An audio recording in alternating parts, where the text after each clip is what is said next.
Jake Morrison pushed his cleaning cart down the empty hallway of Horizon's Edge station. The wheels squeaked with each step he took. It was late in the evening, and most of the workers had gone to their quarters for the night. Jake liked this time best. No one bothered him. No one looked through him like he was invisible. He could just do his job in peace. He had been working as a maintenance cleaner on the station for 3 years now. The pay was decent, and he got his own small room. That was enough for him. Jake never had big dreams. He grew up simple, lived simple, and expected to stay that way. His grandmother used to tell him he had a good heart, and that was worth more than credits. He tried to believe her. The station was huge. It floated in space near a busy trade route. Aliens from hundreds of different worlds came here. Some were diplomats. Some were scientists. Some were traders. Jake had seen creatures with 6 arms, beings made of light and things that looked like walking plants. After 3 years, nothing really surprised him anymore. He just cleaned up after them all. Tonight, Jake was assigned to the xenobiology wing. This was where the scientists kept alien creatures they were studying. He did not like this area much. The creatures in the glass containers always looked sad to him. They stared out with whatever eyes they had, and Jake felt uncomfortable. But orders were orders.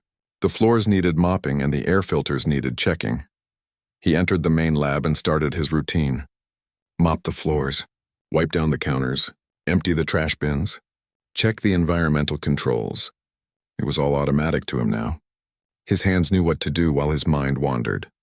He thought about the mystery novel he was reading. He thought about whether the cafeteria would have real eggs tomorrow or the synthetic ones he hated. He thought about calling his cousin back on Earth. Then he heard it. A small sound. A scraping noise coming from the back corner of the lab. Jake stopped mopping. He listened carefully. There it was again. Something was moving back there. He walked slowly toward the storage area, his wet mop still in hand. The lights were dimmer here. Boxes and equipment were stacked high against the walls. The sound came from behind a tall storage unit.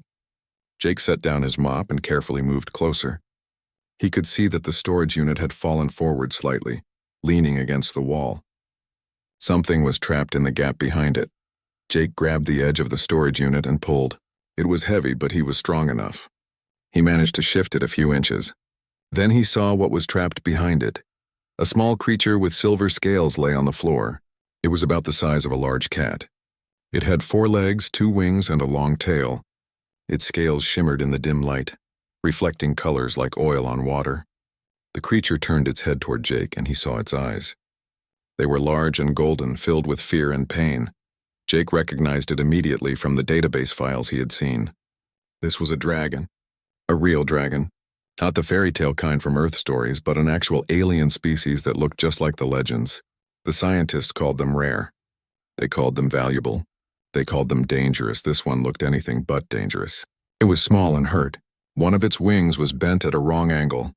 The creature tried to move away from Jake, but it could barely crawl. It opened its mouth, but no sound came out. Not even a hiss or a growl. Just silence. Jake knew he should call security. He knew he should report this. The creature had obviously escaped from somewhere, and there were protocols for this kind of thing. But as he looked into those golden eyes, all he could think about was how scared the little dragon looked. He had always been soft-hearted.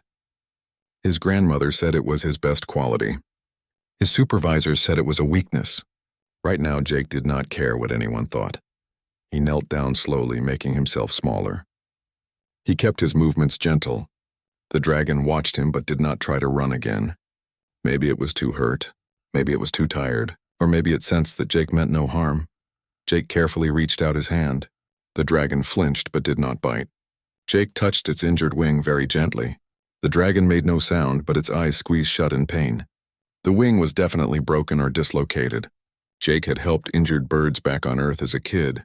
This was bigger, but the principle was the same. He looked around the lab. He found some medical supplies in a cabinet. Bandages, splints, antiseptic. He worked slowly and carefully, talking to the dragon in a soft voice the whole time. He told it that everything would be okay. He told it he was going to help. He told it not to be afraid. The dragon stayed still while Jake worked. Those golden eyes never left his face. It was like the creature was studying him, trying to figure out what kind of being he was. Jake wrapped the wing carefully and secured it against the dragon's body so it could not move and cause more damage. When he finished, Jake sat back and looked at the dragon. Now what? He could not leave it here. Someone would find it. They would put it back in a cage, or worse, they would punish it for escaping. The thought made Jake's stomach turn. He made a decision that would change his life forever. Jake took off his work jacket and wrapped it around the small dragon. The creature did not resist. If anything, it seemed to lean into the warmth. Jake picked it up carefully, holding it close to his chest. It weighed less than he expected. He could feel its heartbeat through the jacket. Fast and scared. He peeked out into the hallway. Empty. Good. Jake put the dragon inside his cleaning cart, covering it with dirty towels and rags. He grabbed his mop and started pushing the cart toward the exit. His heart was pounding. Every few meters he expected someone to stop him. Security would see through his cart with their scanners. Scientists would notice their specimen was missing. Alarms would sound, but nothing happened. The hallways stayed quiet. The security checkpoints were on automatic. Jake was just another cleaner leaving his shift. Nobody looked twice at him. Nobody ever did. He made it to his quarters without being stopped. His room was small. Just a bed, a desk, a tiny bathroom, and a closet. But it was private. Jake locked the door behind him and carefully took the dragon out of the cleaning cart. He set the creature on his bed and unwrapped his jacket. The dragon looked around the room with those intelligent golden eyes. It was still silent. Jake wondered if dragons could make sounds at all or if this one was just too scared. He opened his closet and pulled out all his spare towels. He made a nest on the closet floor, piling the towels up to make it soft and warm. Then he gently picked up the dragon and placed it in the makeshift nest. The creature circled once like a cat, then settled down into the towels. It looked up at Jake and blinked slowly. Jake smiled. He did not know what he was going to do long term. He did not know how he would hide an alien creature in his quarters. He did not know what dragons ate or how to take care of one properly. But right now, none of that mattered. The little dragon was safe. It was warm. It was no longer trapped and alone. Jake pulled his desk chair over to the closet and sat down. He watched the dragon for a long time. Its breathing was evening out. The fear was fading from its eyes. After about an hour, the dragon closed its eyes and fell asleep. Jake finally stood up and got ready for bed himself. He left the closet door open so the dragon would not feel trapped. He climbed into his bed and stared at the ceiling. What had he just done? He had stolen an alien creature from a research lab. If anyone found out, he would be fired. He might even be arrested. Interfering with scientific research was a serious crime on the station. But as he lay there in the dark, listening to the soft breathing coming from his closet, Jake felt something he had not felt in a long time. He felt needed. He felt like he had done something that mattered. He fell asleep with a small smile on his face, not knowing that his simple act of kindness had been witnessed by eyes far more ancient and powerful than he could imagine. Jake woke up early the next morning to a strange sensation. Something small and warm was pressed against his side. He opened his eyes and looked down. The little dragon had climbed out of the closet during the night and was now curled up next to him on the bed. Its silver scales rose and fell with each breath. For a moment, Jake panicked. Then he remembered everything from the night before. He had actually done it. He had taken the dragon. There was no going back now. The dragon's eyes opened. Those golden eyes looked up at him without fear this time. The creature stretched, careful of its injured wing, and yawned. Jake could see tiny, sharp teeth. He smiled nervously. At least it was not trying to bite him. Jake got up and checked his schedule. He had the day shift today. That meant he would be gone for 8 hours. He looked at the dragon and worried. What would it eat? What if it needed something? What if it made noise and someone heard? He pulled out his data pad and searched the station's database for information on dragons. The official name was Draconi. They were rare, very rare. The database said only a handful had ever been seen by the younger spacefaring species. They were intelligent, possibly more intelligent than humans. They could survive in many environments. And they were omnivores. That last part was helpful. Jake went to his small food storage unit and looked at what he had. Some protein bars, dried fruit, synthetic meat. He put a little bit of everything on a plate and set it on the floor. The dragon hopped off the bed and approached the food carefully. It sniffed each item, then started eating the dried fruit first. Jake watched with relief. At least he could feed it. He would need to get more food, though. He made a mental note to take extra portions from the cafeteria.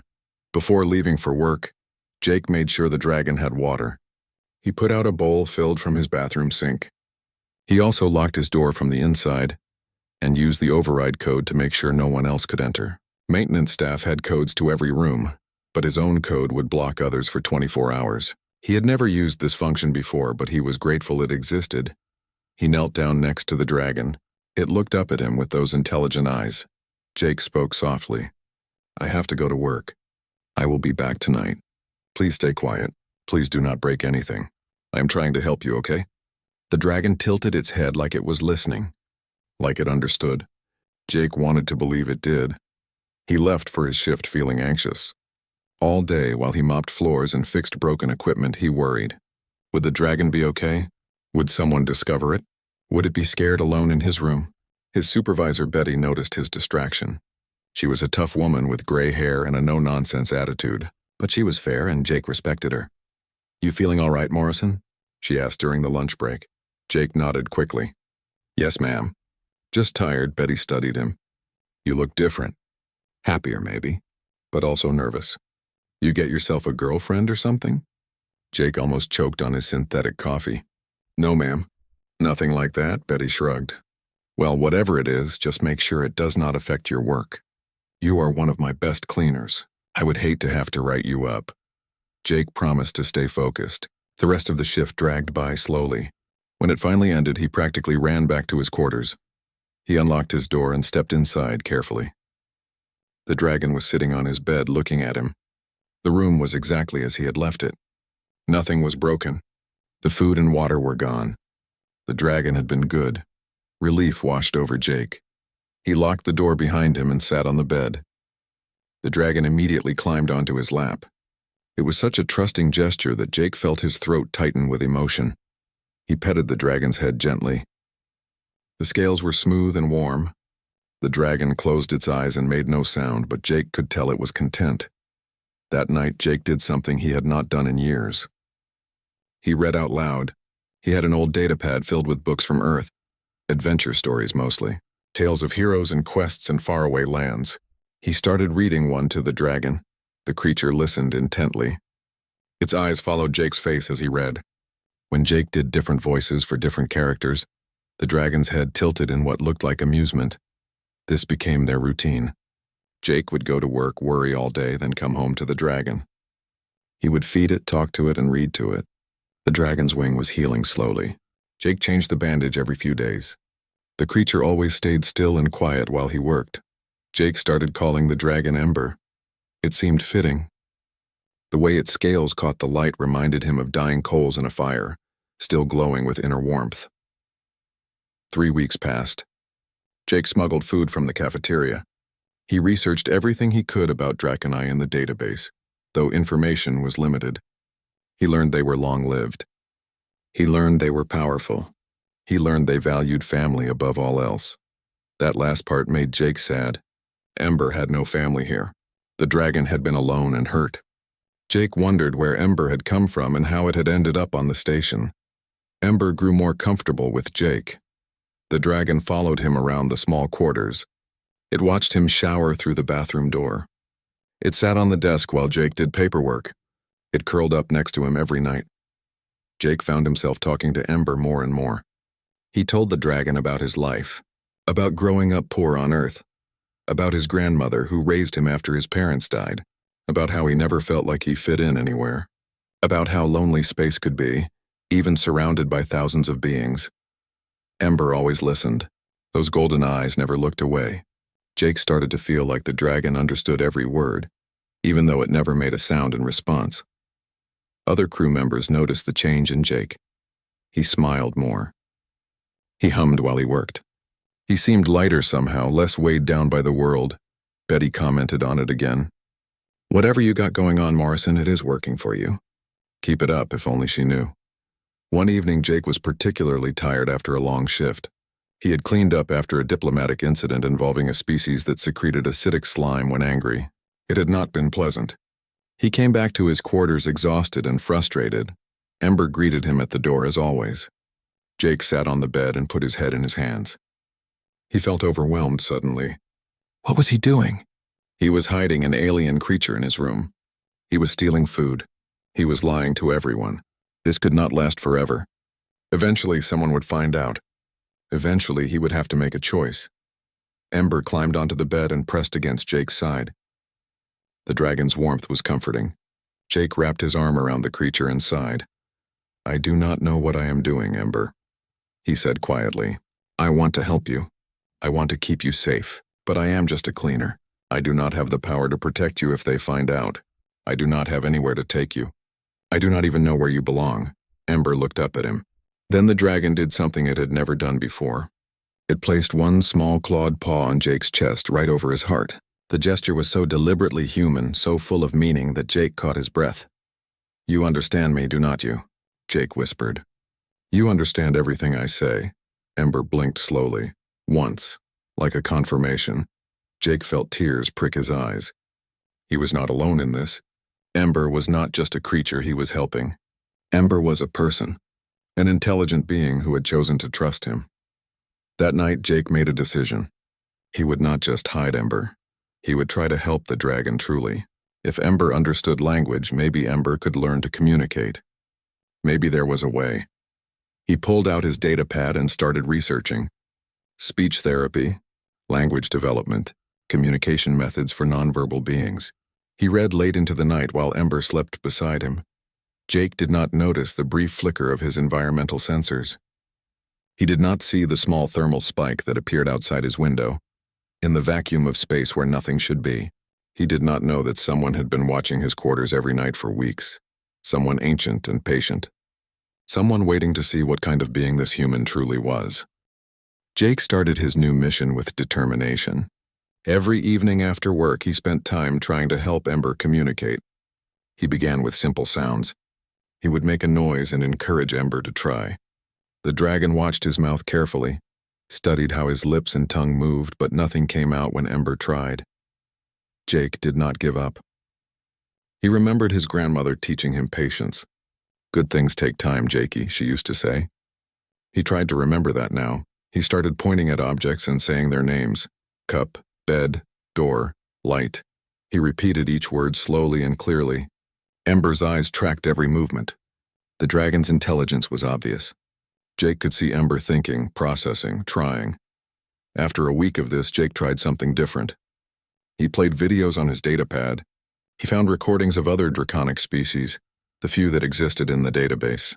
He watched them vocalize, watched them make their calls and sounds. Ember watched too, completely focused. Jake also sang to Ember. He felt silly at first, but his grandmother had loved old Earth songs. She had taught him dozens of them. He sang while he cleaned his quarters. He sang while he prepared food. He sang the lullabies she used to sing to him when he was scared or sad. Ember seemed to love the singing most of all.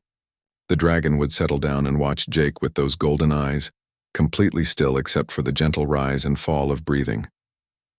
It was during one of these songs that something changed. Jake was singing an old tune about stars and sailing ships. The melody was simple and repetitive. As he reached the chorus, he heard it. A soft sound.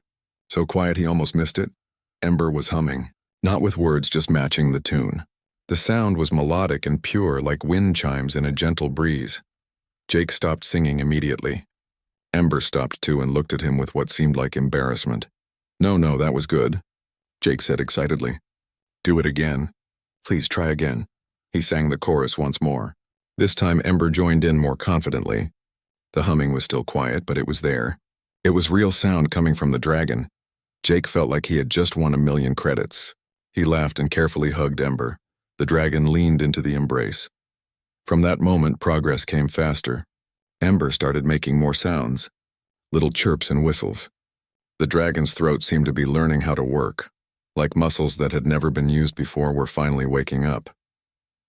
Jake expanded the lessons. He made simple sounds and had Ember try to copy them. O, E. Each sound was a victory. Each attempt, successful or not, was progress. During all this time, Jake noticed something odd.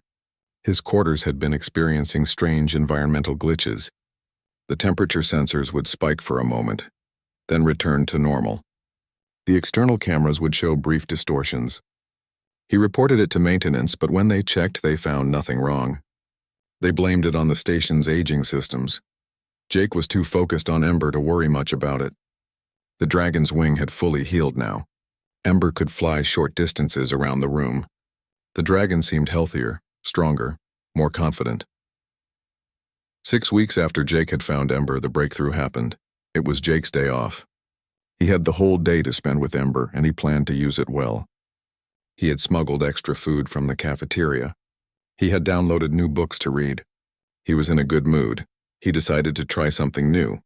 He held up an apple, one of the few real fruits he had managed to get. "Apple," he said clearly. "Apple." Ember looked at the fruit, then at Jake. The dragon's throat moved. Jake could see effort there, could see Ember trying so hard to make the right sounds. "Apple," Jake repeated. "You can do it." "I know you can." Ember's mouth opened. The dragon's throat vibrated. And then, scratchy and uncertain but unmistakable, a sound emerged. "Ah, pull." Jake froze. His hand holding the apple trembled. What did you say?" Ember tried again. The word was clearer this time. "Apple." The apple fell from Jake's hand. He did not even notice. He was staring at Ember with his mouth open. "You spoke?" "You actually spoke. Not just sounds, a word. A real word." Ember's eyes were wide. The dragon seemed just as surprised as Jake. Then Ember's mouth opened again. "Apple, apple, apple." Jake laughed. It burst out of him, a sound of pure joy. He scooped Ember up and spun around, careful of the dragon's wings.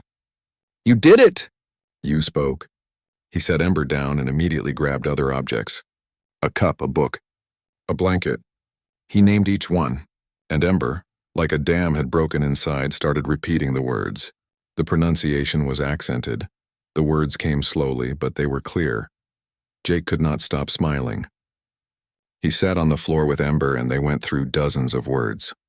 The dragon's vocabulary grew with each minute. It was like Ember had always known the words, but just needed to learn how to make the sounds. Now that the ability was there, everything else followed. After an hour, Jake's throat was sore from talking so much. He got himself water and sat on the bed. Ember hopped up next to him. Jake looked at the dragon.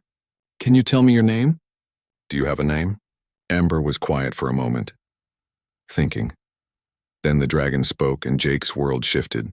"Ember, Ember, you gave me name, I keep it." Jake's eyes filled with tears. "You understood? This whole time you understood everything I said." Ember nodded, a very human gesture. Yes, always he understand words, but could not make words. Something wrong inside me.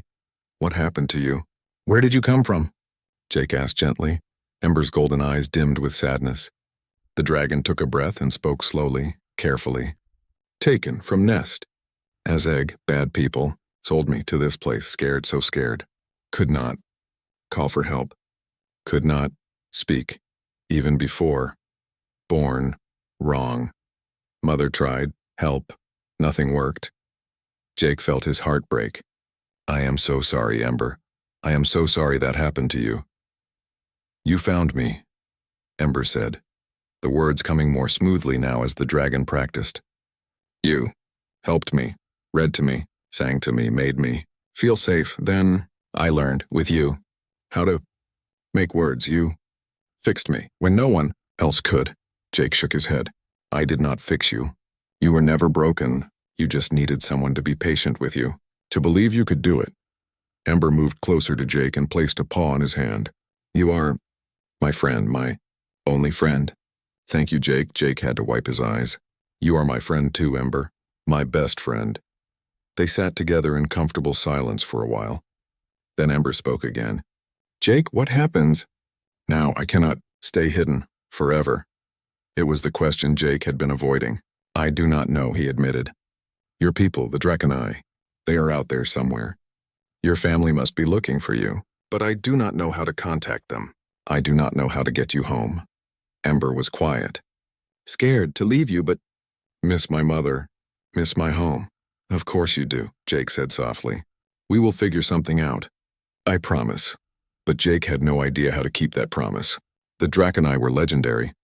They did not have embassies or contact information. They were powerful and ancient and mysterious. How was one human cleaner supposed to find them? He did not know that he would not have to. He did not know that Ember's mother had found them weeks ago. He did not know that she had been watching through his window every single night, seeing through walls with senses humans could not comprehend. He did not know that tonight would be the night she revealed herself. That evening, Jake made dinner for both of them. Ember's speech improved with every sentence. They talked about everything. Jake told stories about Earth. Ember told him about hazy memories of home, of flying through nebulas, of songs sung in the deep void of space. They were laughing at something Jake said when the room suddenly grew very cold. The lights flickered. Jake looked around, confused. Then he heard it. A sound like metal being torn apart. Not loud, almost gentle, but wrong. Very wrong. The environmental alarms began to blare. Emergency shields activated. Jake's window, which looked out into space, suddenly showed something that made his blood turn to ice. There was a dragon outside, but this was not a small dragon like Ember. This dragon was massive, as big as a small spacecraft. Its scales were the same iridescent silver as Ember's, but darker, ancient, powerful. Its eyes glowed with golden light that seemed to pierce right through the station's hull, right through the walls, right into Jake's soul. And those eyes were looking directly at him. Jake could not move. He stood frozen in his quarters, staring at the enormous dragon outside his window. The creature floated in the vacuum of space like it was the most natural thing in the world. Its wings were folded against its body, each one larger than Jake's entire room. The scales reflected starlight, creating patterns that hurt to look at directly. The station's alarms were deafening. Jake could hear shouting in the hallways, running feet, security mobilizing. But none of that seemed to matter right now. All that mattered were those massive golden eyes staring at him through the emergency force field that had activated over his window. Ember made a sound, a cry of recognition and longing and fear all mixed together. The little dragon flew from the bed and pressed against the force field, tiny claws reaching out. "Mother," Ember called. "Mother, I am here." Jake's brain finally started working again. Mother. This was Ember's mother. This ancient, powerful being was Ember's parent, and Jake had her child hidden in his quarters. He was about to die. He was absolutely about to die. The massive dragon's eyes shifted to Ember. For a moment, something that might have been relief crossed that enormous face. Then the eyes moved back to Jake, and then he heard it. Not with his ears. The voice came from inside his head, resonating in his bones, in his blood, in his very soul. "Human. You have my child." Jake tried to speak. His mouth opened, but no sound came out. He tried again. I can explain." Silence. The word was not shouted, but it carried absolute authority.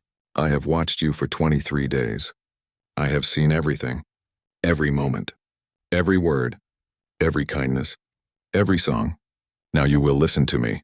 Jake nodded frantically. What else could he do? The dragon's presence filled his mind. "My name is Starweaver. I am a mother of the Draconi. My child was stolen from me 5 months ago, taken from our nest as an egg. I hunted the thieves across 10 star systems. When I finally caught them, I made them pay for their crime. But my child was already gone, sold, lost in the networks of smugglers and traders." Jake glanced at Ember. The little dragon was crying, tears running down silver scales. "Mother, I tried to call you. I tried so hard, but I could not speak. I could not make sounds." Starweaver's mental voice softened slightly. "I know, little one. I know." She turned her attention back to Jake. "I traced my child here, to this station. It took weeks. When I finally located Ember's life signature, I prepared to tear this station apart, to retrieve my child, to destroy anyone who had harmed them." Jake's knees felt weak. He sat down on his bed before he fell down. "But then I watched," Starweaver continued. "I saw a human. A cleaner, someone of no importance in this society. I saw him find my child hurt and trapped. I saw him make a choice, not to report, not to profit, but to help." The dragon's massive head tilted slightly. "I could have taken Ember at any time. I could have cut through this station like paper and claimed what is mine. But I waited. I watched. I needed to understand what kind of being had my child. What kind of creature was caring for the one I love most in this universe." Jake found his voice. I just wanted to help. Ember was hurt and scared. I could not just leave. No, you could not. Starweaver's voice held something Jake did not expect. Respect. Most beings would have, even those who call themselves good. Even those who claim to value life.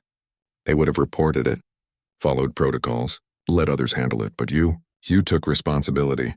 You took risk. For a creature you did not know. For no reward. Why? Jake looked at Ember, who was still pressed against the force field. Because it was right. Because Ember needed help. Because he struggled to find words. Because my grandmother taught me that kindness matters. That every life matters. Even small ones. Even ones that cannot speak. Cannot speak, Starweaver repeated. Tell me, human Jake Morrison. Do you know what was wrong with my child? Jake shook his head. Ember said something was wrong inside. That words would not come. My child was born with a defect. A rare condition among our kind. The parts of the mind that control speech did not form correctly. Ember could understand everything. Learn everything. Think everything. But could not vocalize. Could not make sounds. Starweaver's mental voice carried deep sadness. I consulted the greatest healers of the Draconi. Ancient beings who have lived for thousands of your years. None could help. They said Ember would never speak, that we would have to adapt, learn to communicate in silence. Jake looked at Ember in shock. But Ember speaks now. We worked on it together and you succeeded where we failed, Starweaver interrupted. Do you understand what you have done? You, a young human with no medical training, no advanced technology, no special knowledge. You succeeded where the greatest minds of my species could not. I just talked to Ember, Jake said weakly. I sang songs. I read books. I was patient. Exactly, the word resonated with power. You treated my child not as a problem to be solved, not as a patient to be cured, but as a person to be valued. You spoke to Ember like words mattered, even when there was no response. You included my child in your life, made Ember feel safe, feel wanted, feel loved. Starweaver's eyes seemed to glow brighter. The healers tried to fix the defect. They tried surgery. They tried medicine. They tried technology. But they never tried what you tried. Simple kindness. Simple faith. Simple belief that my child could learn. Jake felt tears on his face. Ember is amazing. So smart, so brave. Anyone could see that. No, Starweaver said firmly. Not anyone. Most saw a mute creature. Damaged. Limited. You saw a person. That made all the difference. The station's alarms were still blaring. Jake could hear banging on his door. Security trying to get in. His override code was keeping them out, but they would break through eventually. Ember finally spoke, voice small. Mother, Jake is my friend. He saved me. Please do not hurt him. Please do not hurt anyone here. I'm safe. I'm okay now. I know, little one. Starweaver's mental voice was gentle now. I have no intention of hurting anyone. I came to retrieve you. To take you home. You have been gone so long. Your siblings miss you. Your father waits for you. It is time to return to your family. Ember's wings drooped. But Jake must return to his life, Starweaver finished. I am grateful to him. More grateful than he can know. But you belong with your kind. You have much to learn, much to grow into. You are Draconi. That comes with responsibilities. With duties. Jake felt his heart breaking. He had known this moment would come. But knowing did not make it easier. Ember should go home, he said, his voice cracking. With family. Where it is safe. Ember flew to Jake and landed on his lap. The little dragon looked up at him with those golden eyes now filled with tears. I do not want to leave you. You are my family too. Jake hugged Ember carefully. I will miss you so much. But your mother is right. You have a whole life waiting for you. A real home. I am just a cleaner. Starweaver's voice had an edge now. Just a human of no importance? Is that what you were going to say? Jake did not answer. It was true even if it hurt to say. You are wrong, Starweaver said. Her voice filled every corner of Jake's mind. You are more than that. So much more. And I can prove it. But first I must ask you something, Jake Morrison. And you must answer honestly. The massive dragon's eyes bore into him. If I asked you to come with us, to leave this station, to travel with Ember and me, to see wonders beyond your imagining, to live among the Draconi, would you come? Jake's mouth fell open. What? Answer the question. Jake looked around his tiny quarters, his small life, his simple job. Then he looked at Ember still in his arms. He thought about the last weeks, the happiest he had been in years. He thought about his grandmother telling him he was meant for more. Yes, he whispered. Yes, I would go. Why? Starweaver demanded. You would leave your species? Your home? Everything familiar? For what? For Ember, Jake said simply. Because Ember is my friend. Because I want to make sure Ember is okay, because...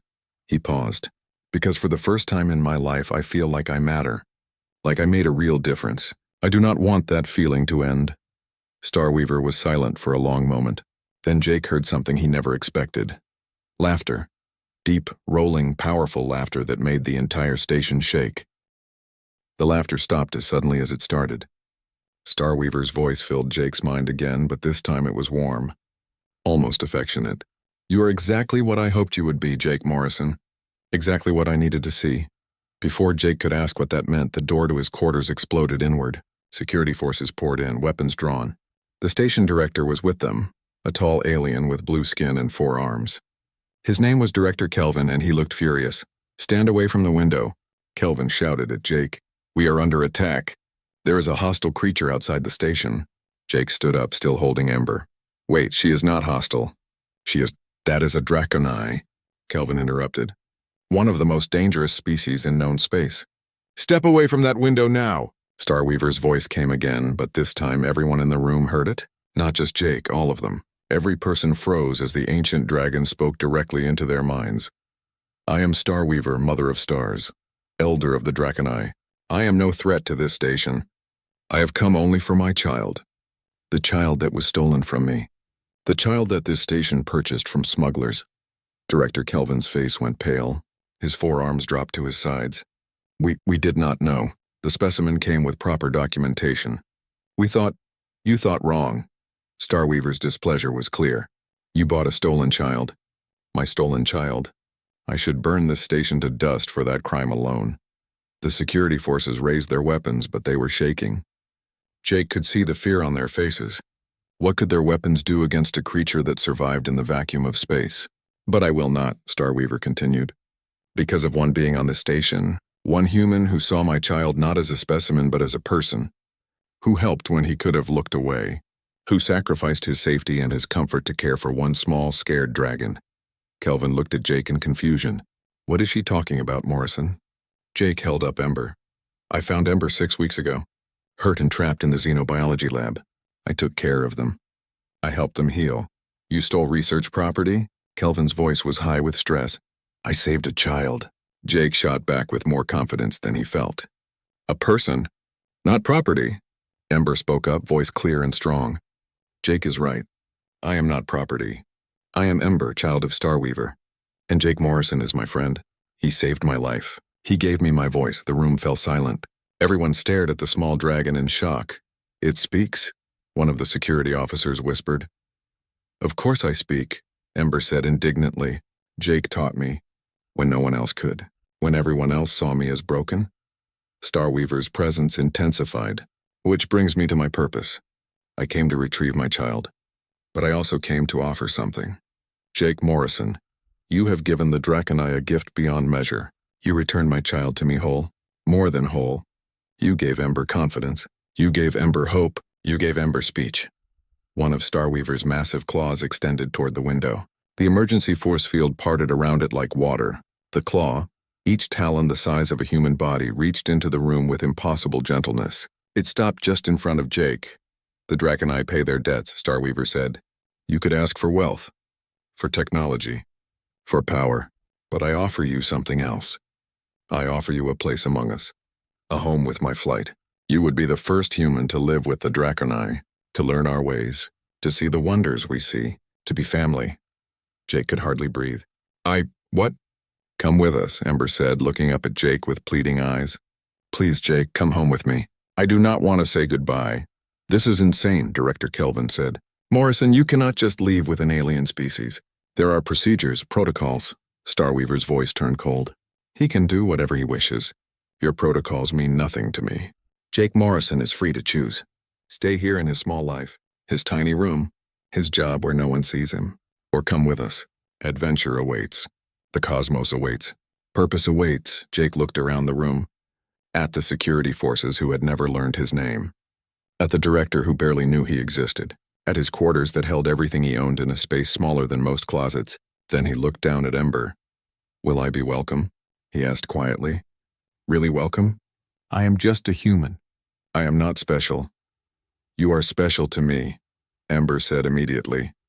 You saw worth in my child when others saw only defect, Starweaver said. You have a gift, Jake Morrison. The gift of seeing people for who they truly are. Of offering kindness without expecting reward. These things are rare. Even among the ancient species. Even among the Draconi. Yes, you would be welcome. Betty Kowalski pushed through the crowd of security forces. She looked at Jake with sad understanding in her eyes. You should go, Morrison. I have known you for 3 years. You are a good man. Too good for this place. If you have a chance at something more, take it. Jake felt tears on his face again. I do not have anything to pack. Everything I own is in this room. You need nothing from here, Starweaver said. We will provide everything. We care for our own, and you are about to become one of ours. Jake made his decision. He looked at Director Kelvin. I quit, Kelvin sputtered. You cannot just... There are procedures for resignation. I do not care about procedures, Jake said.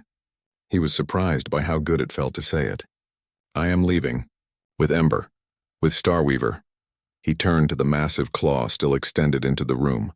He climbed onto it carefully. Ember clutched to his chest. The scales were warm beneath his feet. Solid.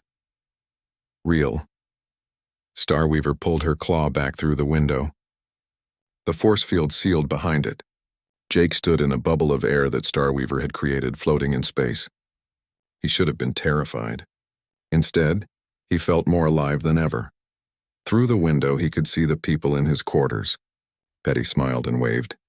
Kelvin was shouting something, probably about regulations. The security forces just stared. Jake waved back. Goodbye to that life. Hello to whatever came next. Starweaver turned away from the station, her wings spread vast and beautiful. Each one could have wrapped around the entire station. Hold tight, Jake Morrison. We are going home. Home, Jake repeated.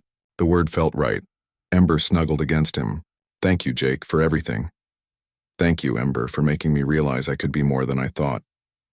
Starweaver began to move. Not flying like birds flew. Something else. Something that bent space itself. The stars began to stream past. Faster and faster. The station became a small dot behind them. Then it was gone. Jake held on to Ember and watched the universe unfold before him. Nebulas in colors he had never imagined. Stars being born and dying. Cosmic wonders beyond description. And through it all, Starweaver's voice spoke in his mind, telling him stories. Teaching him, welcoming him. My flight will want to meet you, Starweaver said. My mate, my other children. The elders of our kind. They will be curious about the human who taught the unteachable child to speak. I am nervous, Jake admitted. Do not be. You have already proven yourself. You saw worth where others saw none. You offered love where others offered judgment. These are the values we Draconi hold most sacred. You will fit in well with us, I think. They traveled for what felt like hours but might have been minutes or days. Time seemed strange out here. Finally, they approached something massive. A structure that was part habitat, part ship, part living art. It looked like it had been grown rather than built. Crystalline towers reached out into space. Gardens floated in bubbles of atmosphere. And dragons. Dozens of them. Hundreds, maybe. Flying between the towers. Large and small. Old and young. This is the nest, Starweaver said with pride. Home of my flight. You're home now, too. As they approached, dragons began to notice them. They flew closer, curious. Jake heard their voices in his mind, questions, wonder, excitement. Is that a human? Starweaver found Ember. The little one speaks now. Who is the human? Starweaver's voice boomed out, answering them all. This is Jake Morrison of Earth. He cared for my child when I could not. He healed what we could not heal. He is under my protection. He is family now. Treat him as such. The dragons responded with sounds that might have been cheers.